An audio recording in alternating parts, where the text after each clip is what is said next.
Hey everyone, it's John Literal. Today is June the 18th, 2025, and this is going to be an audio version of the introduction to my latest book. It was an English translation. It is an English translation of a Bible commentary by an early church father by the name of Oecumenius, and it's his commentary on the book of James. And I have made a couple recent videos talking about it, but I figure I would share some information about Oecumenius and his works and who he was. And so I wrote about that in the introduction to this latest book, and it's got a lot of good information in it. So I wanted to share it because Oecumenius, among the church fathers, he's not real popular. You know, just the average person probably has never even heard of Oecumenius. And for those who actually study the early church fathers and early Christianity, you've probably heard of him. And some of you all who are actually into collecting and reading Bible commentaries from ancient Christianity you're probably at least familiar with his commentary on the book of Revelation. But he also wrote commentaries on almost the rest of the New Testament, starting with the book of Acts all the way to the book of Revelation. He just didn't write any commentaries on the Gospels. So I'm going to go ahead and read this and share some information about who he is and what he did. So here we go. Oecumenius has been one of my favorite Bible commentators for decades. I remember 20 years ago when I first read the English translation of his commentary on the book of Revelation that I admired the way that he explained and interpreted the words of Scripture. After all of these years, I was disappointed to learn that other commentaries by Oecumenius have never been translated into English nor published, but with the exception of excerpts that can be found in the Ancient Christian Commentary on Sacred Scripture series.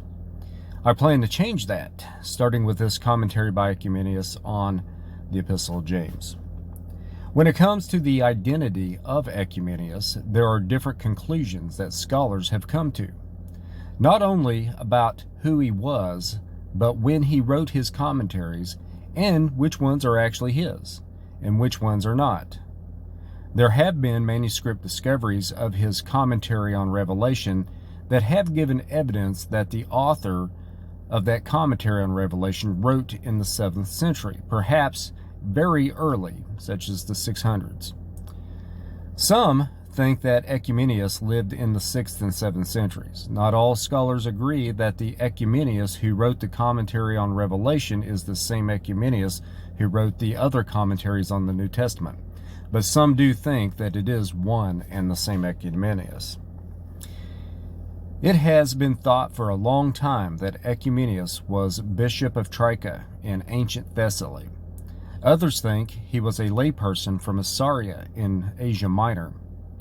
Herman Charles Hosquier, who published the first critical Greek text of the commentary on Revelation by Oecumenius, had this to say: "It is therefore not inappropriate to bring to public attention the text and commentary of Oecumenius, who flourished in the 6th and 7th centuries, and whose commentary on the Apocalypse has been missing for a long time, although some of his commentaries on the New Testament books have come down to us. Attributed generally to the 10th century, the document which we now publish itself gives us the correct date, preceding Andrew of Caesarea, who lived between 563 to 614 AD, and Arethusa, who lived between 860 and 939 AD. And we can now place Oecumenius, Greek bishop of Tryca, towards the beginning of the 7th century." End of quote by Hosquier. While H.C. Hosquier and some others believe that the same Oecumenius who wrote the commentary on Revelation is the same one who wrote the other New Testament commentaries, others, such as William C. Weinrich, does not think that it is the same Oecumenius. He says, quote, "Questions concerning the identity, date, and provenance of and literary output of Oecumenius continue to elicit various conclusions. In 1532, Donatus Veronicus published under the name of Oecumenius commentaries on the book of Acts, the 7 Catholic epistles, and the letters of Paul. Although some scholia from the commentary on the epistles of Paul may be authentic to Oecumenius, the remainder of these commentaries have been demonstrated to be falsely attributed to him. And a quote by William C. Weinrich. In my opinion, it is probably the same Oecumenius who is responsible for the commentary on the book of Revelation and the commentaries on the entire New Testament, with the exception of the 4 Gospels, Matthew, Mark, Luke, and John. His commentaries on the Acts of the Apostles and Paul's epistles relied heavily upon the homilies of John Chrysostom and other writings from early church fathers that preceded Oecumenius, so much so that those commentaries, especially of Paul's epistles, are in the manner of a catena rather than an ordinary Bible commentary. Greek catenae, which is plural for catena, were popular in the early Greek church. The word catena means chain, which is a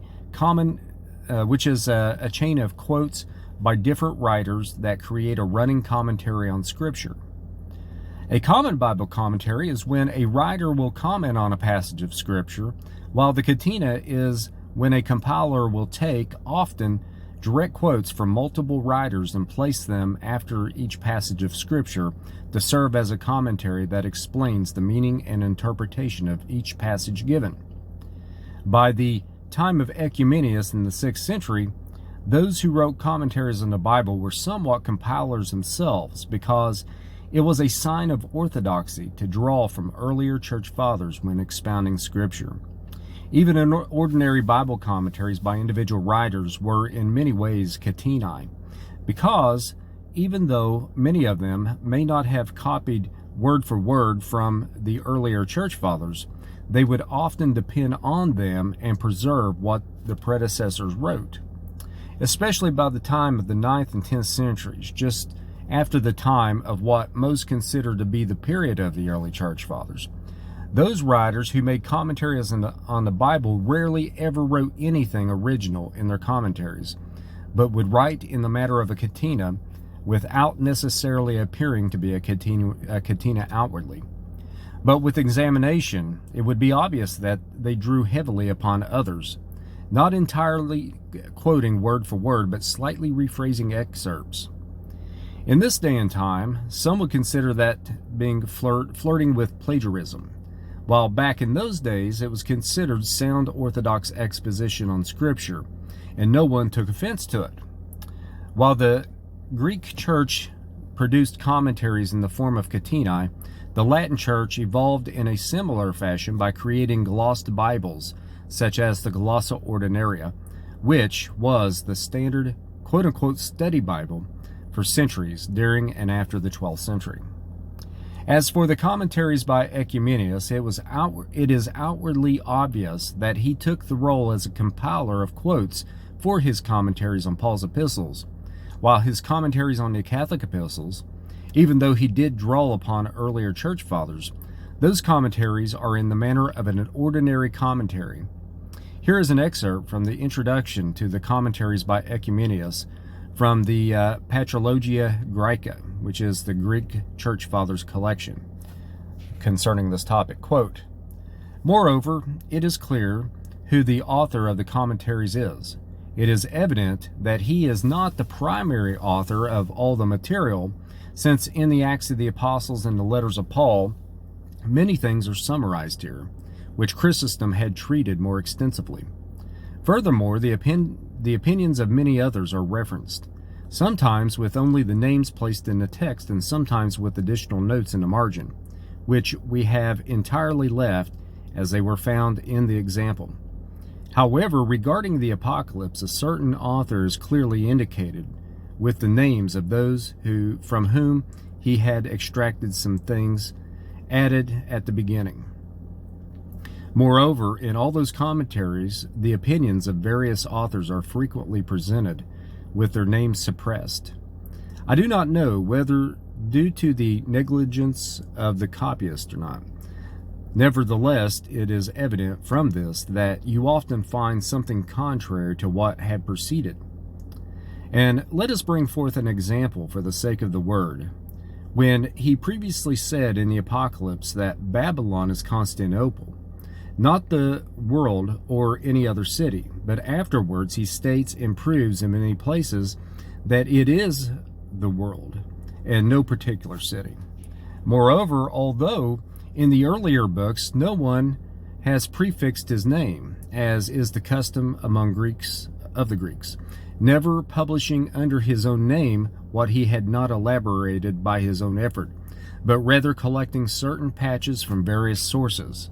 Yet, from evident conjectures, we gather that Oecumenius is partly the author of these and partly the collector who, however, sometimes, when he presents his opinions after others, he has added in his own name, lest anyone attribute it to others, which he himself did not consider worthy to be compared with their opinions.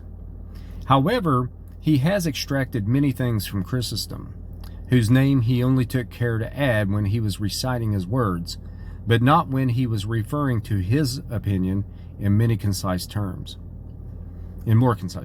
As for Oecumenius, who has transmitted all these things to us, except for the Apocalypse, as they are now published, we gather this from the following arguments. And this goes through and just lists all the different places that Oecumenius, pointed out who he extracted from and stuff. So I won't go through that, just to kind of save a little time here. But I'll get the last little paragraph from this quotation from the Patrologia Graeca.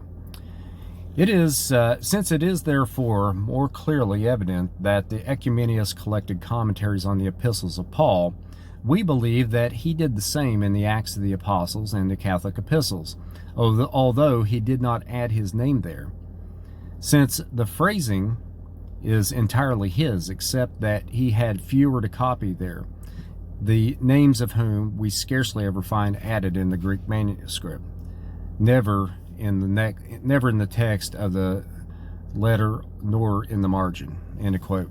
That's a big quote from the introduction to Oecumenius' commentaries found in the Patrologia Graeca, which is the collection from the Greek fathers.